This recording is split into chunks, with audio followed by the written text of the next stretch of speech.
ជាយល់សោកឬជាការពិត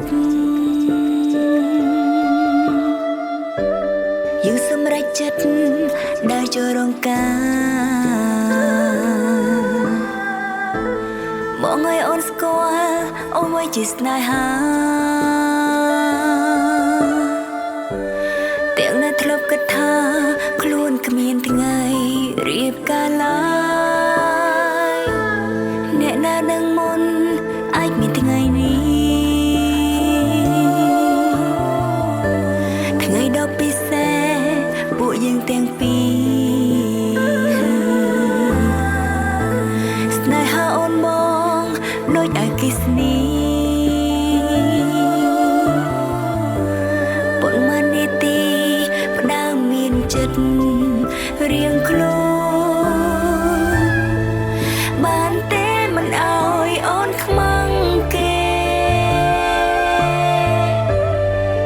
បានទេកុំអោយស្រីផ្សេងមើងងាយអូនបានទេធ្វើជាប៉ាល្អ